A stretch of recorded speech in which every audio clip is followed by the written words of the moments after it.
ஒரு மனிதனுக்கு எந்த விதமான நோய் வரப்போகுது இந்த விஷயத்த நம்ம கிரகத்தை வச்சு சொல்லக்கூடிய கடவுள் இவனுக்கு இப்படித்தான் லைஃப், ஏன்னா சொல் பேச்சு கேட்க மாட்டான், நோயை கொடுத்து அனுப்ப. எப்படி வேணாலுக்கா நியாயமாக உழைச்சி சம்பாதிக்கலாம், எப்படின்னா நியாயமாக எப்படின்னா காசு சேர்க்கலாம், ஆனால் அநியாயமாக காசு சேர்க்கக்கூடாது. இப்போ இப்படிலாம் சேரவனுக்கு எப்படி வந்து கடவுள் தண்டனை பண்ணாங்க? இன்னொருத்தருக்கு அட்வைஸ் பண்ணுறது ஆரம்பம். ஏன்னா இவன் அடிபட்டு ஞானி மாரி ஆயிடுவான். ஞானி ஆனா இன்னொருத்தருக்கு அட்வைஸ் பண்ணான் இல்லையா அனுபவத்தை, அப்போ அதுவும் ஆரம்பம். நோய் தண்டனை இந்த ரெண்டையும் கடவுள் வரும்போதே கொடுத்துருவான். இதைத்தான் நம்ம 2000 வருஷத்துக்கு முன்னாடி நம்ம திருவள்ளுவர் ஐயா சொல்லிட்டாரு.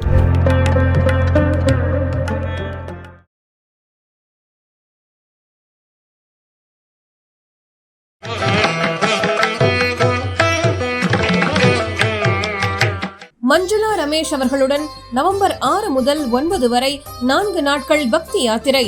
51 சக்தி பீடங்களில் ஒன்றான காமாக்யா தேவி தரிசனம், அழகு கொஞ்சம் அசாம், மேகாலயா, ஷிலாங் மற்றும் சிரபூஞ்சி குகைகள், நீர்வீழ்ச்சிகள், மாவ்லினாங், மேகாலயா மலைகளை காணலாம்.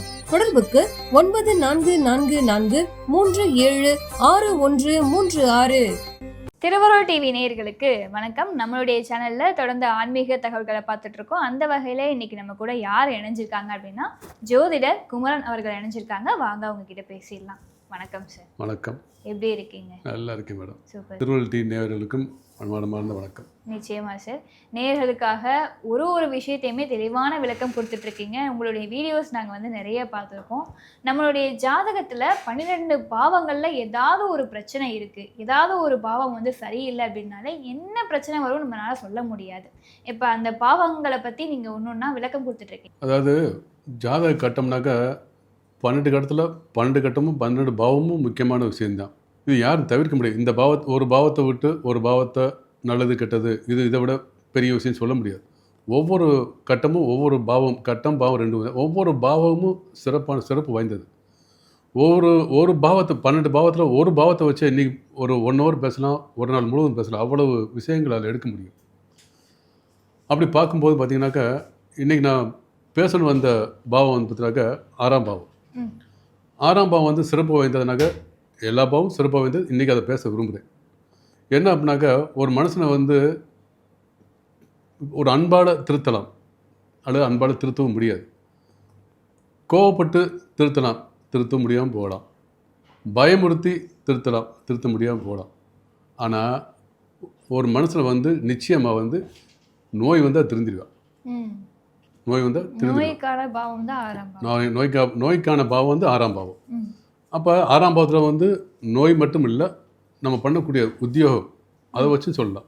ஏன் வந்து 6ஆம் பாவத்தை சொல்லிங்கன்னா முன்னோர்களால் சொல்லப்பட்ட விஷயம் தான், நம்மளால் புதுசாக கண்டுபிடிக்கணும். 6ஆம் பாவம் சரி விஷயம் சொல்லலாம், நோயை பற்றி அதிகம் அழகாக சொல்லலாம். ஒரு மனிதனுக்கு எந்த விதமான நோய் வரப்போகுது என்ற விஷயத்த நம்ம கிரகத்தை வச்சு சொல்லக்கூடிய கடவுள் இவனுக்கு இப்படித்தான் லைஃப், ஏன்னா சொல் பேச்சு கேட்க மாட்டான், நோயை கொடுத்து அனுப்பிச்சிடுவோம் அப்படின்னு நோயை கொடுத்து அனுப்பிச்சி விட்ருவார். இந்த டைமில் உனக்கு நோய் வரும், இவன் உள்ள நல்ல ஆட்டம் போடுவேன், சேட்டை போடுவேன், நல்லா சம்பாதிப்பான், ஆடுவேன், மற்றவங்கள துன்புறுத்தி சம்பாதிப்பான்.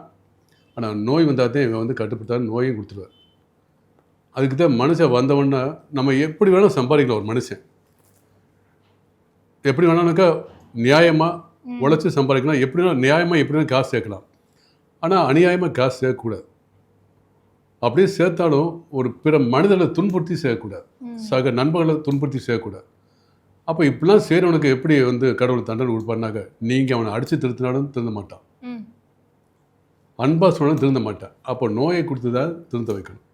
இதுக்கு தான் 6ஆம் பாவத்தை கடவுள் வச்சுருக்கேன். இந்த நோயை கொடுத்துருவோமா திருந்துவேன். ஏன்னா நீங்கள் எதுக்கு வேணாலும் பயப்பட மாட்டீங்க, எது வேணாலும் பயப்பட மாட்டீங்க. ஆனால் நோயை பார்த்தா நோய் வந்தவொடனே ஒரு 10 நாள் 20 நாள் பெட்டில் படுத்து ஹாஸ்பிட்டல் படுத்து வந்தவுடனே அப்படியே எல்லாம் ஒடுங்கி போயிடும்.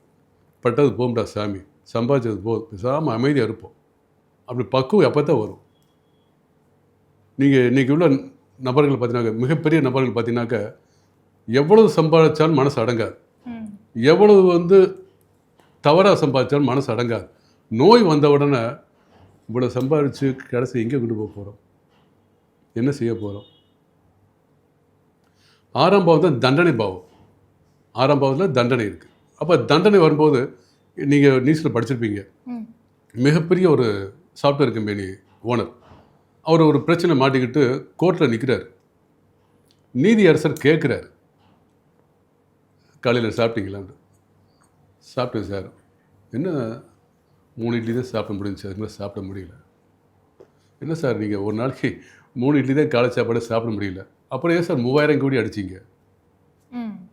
அப்போ அந்த தண்டனைன்னு வருது பார்த்தீங்களா, நோய் தண்டனை வருது பார்த்தீங்களா. அப்போ அவரால் பதில் சொல்ல முடியல. ஒரு நாள் ஒரு காலையில் ஒரு 3 இட்லிக்கு மேலே சாப்பிட முடியல, வயிறு இவ்வளோ தான். 3000 கோடி 4000 கோடி சாப்பிட்டு அடித்து என்ன செய்யணும்?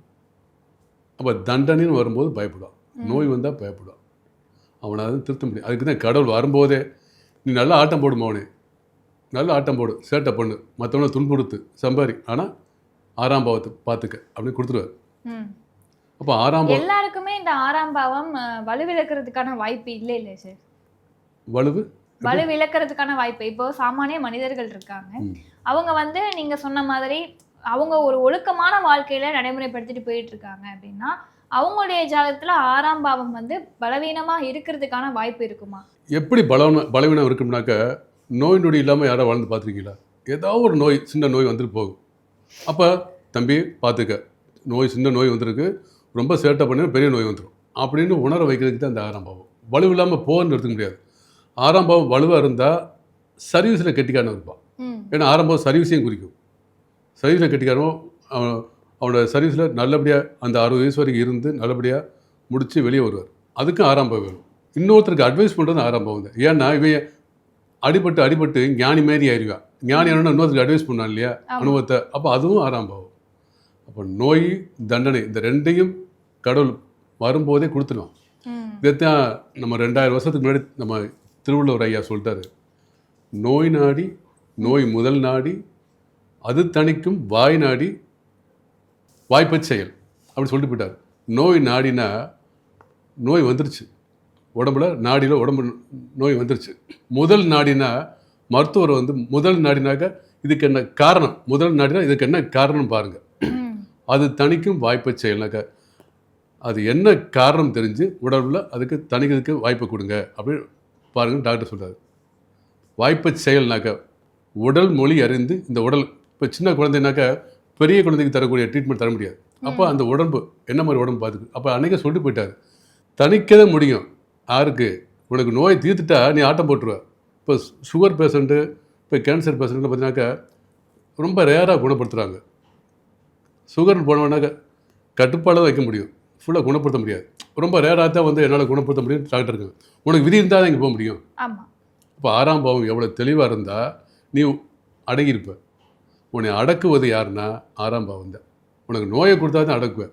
உன்னை அடித்து துன்பத்தினா போடா வந்து வரான்னு போயிடுவேன். அன்பாக சொன்னால் போப்பா உனக்கு ஒரு வேலையில போயிடுவீங்க. ஆனால் நோய் வந்தால் தான் நீ திருந்துவ. அதை திருவள்ளுவர் அன்றைக்கே சொல்லிட்டு போயிட்டார். தணிக்க முடியும் இல்லை தீர்க்க முடியும்னு சொல்லியிருப்பாரு, ஆனால் அது தணிக்க தான் முடியும். ஏன்னா நீ ரொம்ப துள்ளிட்டின்னு வச்சு ஆட்டம் போட்டினா எனக்கு தீர்வு அப்படின்றது எதுவுமே இல்லையா? எனக்கு இப்போ 6ஆம் பாவம் என்னுடைய ஜாதகத்துல சரியில்லை, நோய்வாய்ப்பட்டு நான் கிடக்கிறேன், பணம் ஃபுல்லாக விரைய செலவாக ஆகிட்டு இருக்கு, என் உடம்பை என்னால் பார்க்கவே முடியல, இதற்கு ஏதாவது தீர்வு இருக்கா அப்படின்னு கேட்டால் நிறைய பேர் வந்து ஆலய வழிபாடு சொல்லுவாங்க.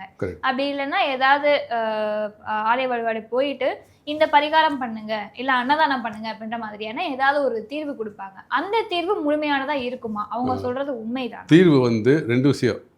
இந்த நோயில் துன்பப்பட்டு ரொம்ப சிரமப்பட்டான்னு வச்சுங்களேன், வெளியே வந்துட்டான், நோயப்பட்டு தீர்த்து வெளியே வந்துட்டான், அவன் முடிவுக்கு வராமல் பார்த்தீங்களா, இனிமேல் எந்த பிரச்சனையும் பண்ணக்கூடாது, யாருக்கும் துன்பப்படுத்தக்கூடாது, நியாயமாக சம்பாதிக்கணும் இல்லை, அதுதான் தீர்வு. 1. 2வது அவனால் வந்து செஞ்ச பாவத்தை தணிக்க முடியல அப்படின்னா, தீர்க்க முடியலன்னா பரிகாரம் ஆலயம்தான். இதுவும் விதிக்குள் உட்பட்டதான். இதுவும் விதிக்குள் உட்பட்டது. அப்போ ஆலய வழிபாடு. 2வது நீ திருந்தணும். நீ பண்ண பாவங்கள் ஒன்று திருந்த விடலை அப்படின்னா ஆலய வழிபாடு தான். இதுதான் 6ஆம் பாவத்துக்கு. இந்த ஒருத்தனுக்கு வந்து இந்த ஆலயத்தை தேர்ந்தெடுப்பது, இந்த கோயிலுக்கு போன்றது 6ஆம் பாவத்தை வச்சு சொல்லலாம். ஏன்னா இந்த இடத்துல ஒரு நோய் வரப்போகுது, இந்த நோயை தணிக்க நோய் வரப்போது நான் சொல்லிடுவோம், இந்த மாதிரி நோய் வரப்போது ஜாக்கிரதையாக இருக்குன்ட்டு. ஆனால் சரியாக வரல, நான் திருந்த மாட்டேனாக்க ஆலய வழிபாடு கொண்டு போவோம். ஆனால் ஜாதகத்தை வைத்து தான் எந்த ஆலயம் போகணும் அப்படின்றத சொல்ல முடியும். 6ஆம் பாவம் சரியில்லை அப்படின்னா இந்த ஆலயத்துக்கு போங்க நம்மளால பொதுவான பலன் சொல்ல முடியாது இல்லையா? இல்லை 6ஆம் பாவம் அதுக்கு தான் வந்து 5ஆம் பாவம் 9ஆம் பாவம் இருக்கு இல்லையா, உங்களுடைய குலதெய்வத்தை எடுத்து சொல்கிறது. குலதெய்வத்தை வந்து ரொம்பவே சொல்ல முடியாது. ஒரு சிலருக்கு வந்து குலதெய்வத்தை பார்த்தீங்கன்னாக்கா நீங்கள் குலதெய்வத்தை போய் வழிபட்டாலும் சரியான ஒரு விடை கிடைக்காதுன்னு சில விஷயம் போட்டுருக்கும். ஜாதகத்தை பார்த்தோன்னா நாங்கள் குலதெய்வத்தை ரொம்ப வருஷமாக வழிபட்டு இருக்கோம், சரியான திருவில்லியம்பாங்க. ஆனால் அவங்களுக்கு வந்து ஜாதகத்துக்குள்ள ஒரு இஷ்ட தெய்வம் இருக்கும், அதையும் சேர்த்து வழிபட்டிங்கன்னா நல்லா இருக்குன்ற மாதிரி எடுத்து கொடுப்போம். அப்போ 6ஆம் பாவத்தில் உங்களுக்கு வழிவளர்ந்து போச்சு, அவங்களால வந்து நோய்வாப்பட்டு தண்டையிலேருந்து வெளியே வர முடியலன்னா இந்த வழிபாடு முறைகள் சிறப்பாக அவங்க நல்ல நிலையை கொண்டு வரும். முடியாத விஷயமே இல்லை இந்த 6ஆம் பாவத்தை பொறுத்தவரை.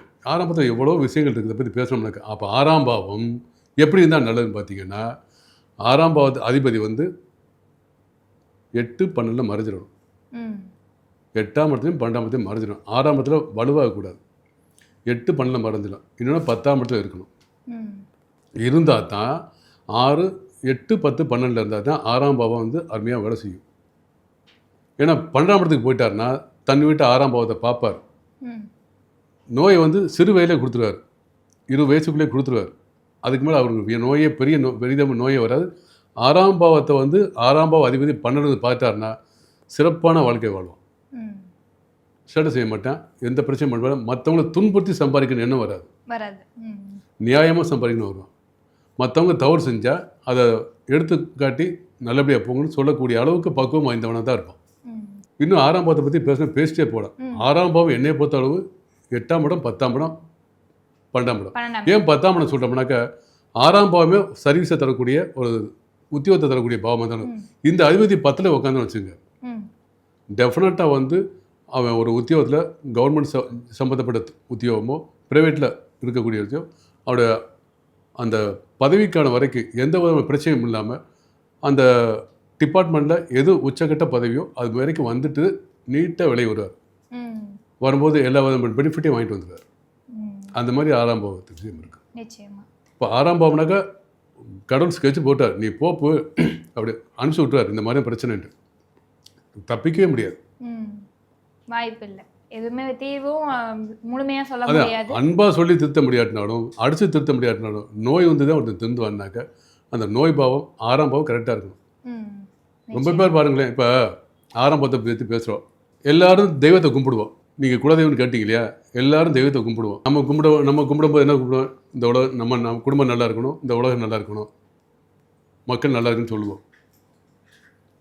ஒரு டாக்டர் எப்படி கும்பிடுவார், MBBS டாக்டர் எப்படி கும்பிடுவார், தூங்கி எந்திரிச்சவொன்னே நம்ம உயிரை காப்பாற்றணும், எத்தனை பேர் வராங்களோ அவங்கள நம்ம பாதுகாக்கணுன்ற மாதிரி வேண்டுவார். பாதுகாக்க எதுவும் ஆயிடக்கூடாது அப்படின்னு அவர் எதுக்கு ஒரு ஆஸ்பத்திரியில் 10 பெட்டு கட்டி 30 பெட்டு கிட்ட 500 பெட்டு கட்டி எதுக்கு உட்காந்துருக்கிறாரு? நோய் வாய்ப்படணும். நோயோட இருந்தாலும் அவருக்கு வருமானம். மிகப்பெரிய ஒரு கார்பரேட் ஆஸ்பத்திரி இருக்குது, அவ்வளோ பெட் இருக்குது, எல்லாரும் நல்லா இருக்கு கும்பிடுவாங்களே அவங்க. அப்போ டாக்டர் எப்படி கும்பிடுவார், MBBS டாக்டர்? ஒரு ENT டாக்டர் எப்படி கும்பிடுவார்? காது மூக்கு தொண்டை டேமேஜ் ஆகணும் கும்பிடுவாரா, நல்லா இருக்கணும் கும்பிடுவாரா? கும்பிடுவார். கண் டாக்டர் எப்படி கும்பிடுவார்? சாமி கும்பிடுவார். உலக மக்கள் எல்லாரும் தெளிவாக பளிச்சுன்னு கண் பார்வையோட சந்தோஷமாக இருக்கு கும்பிடுவாங்களா? பேஷண்ட்ஸ்க்காக தான் வேண்டுவாங்க. அப்போ ஒவ்வொருத்தருக்கும் ஒரு விஷயம், ஒரு கடவுள் கொடுத்துட்டா, நீ இப்படி தான் வாழணும், அவங்க மேலே குறையில்லை. நீங்கள் இப்படி இந்த மற்றவங்களுடைய வாங்க வந்த நோயை தீர்க்கிறதுக்கு நீங்கள் தான் ஒரு கடவுள் மாதிரி, ஒரு அப்படி கடவுள் வந்து அவங்கள ஒரு கடவுள் மாதிரி கொடுத்துட்டார். நோயை தீர்க்கக்கூடிய கடவுள். நம்ம நோயை தீர்த்தவன கடவுள் மாதிரி காப்பாற்றிக்க டாக்டர் சொல்லுவோம்ல. சரி, நம்ம நல்லா இருக்கோம், அண்ணன் தம்பி பிள்ளையோட எல்லாம் சந்தோஷமாக இருக்கும். திடீர்னு அக்கா தங்கச்சி அண்ணன் தம்பியோட சொத்து சாகிறார். வக்கீல் எப்படி கும்பிடுவார்? Civil lawyer. கேஸே வரமாட்டுது, எனக்கு கேஸ் வரணும் கும்பிடுவார். பிரச்சனை வரணும் கும்பிடுவார் இல்லையா? பிரச்சனை வந்தால் அவருக்கு வந்து வருமானம். அவர் பிறக்கும் போதே நீ மற்றவங்களுடைய பிரச்சனையை தீர்க்கிறதுக்கு நீ பிறந்திருக்க, உன்னுடைய கர்மா அதனால கடவுள் கொடுத்துட்டான். அவங்களுக்கு குறை சொல்ல முடியாது. அப்போ ஒவ்வொரு மனிதனுக்கும் ஒவ்வொரு சர்வைவல் இருக்கு. நாட்டில் குற்றமே நடக்கக்கூடாதுங்க அப்படின்னு நம்ம கும்பிட்றோம், அப்புறம் கிரிமினல் லாயர் இருக்காரு. அப்போ ஒவ்வொரு மனிதனுக்கும் கடவுள் கொடுத்துட்டார், நீங்கள் இப்படி தான் வாழணும் கொடுத்துட்டார். அவங்க மேலே குறை இல்லை. ஜாதகத்துல 6ஆம் பாவம் சரியில்லை அப்படின்னா எந்த மாதிரியான பிரச்சனைகள் வரும், 6ஆம் பாவம் அப்படின்னா என்ன அப்படின்றத ஒரு தெளிவான விளக்கமா நேயர்களுக்காக கொடுத்துருக்கீங்க. ரொம்ப நன்றி. வணக்கம், ரொம்ப சந்தோஷம்.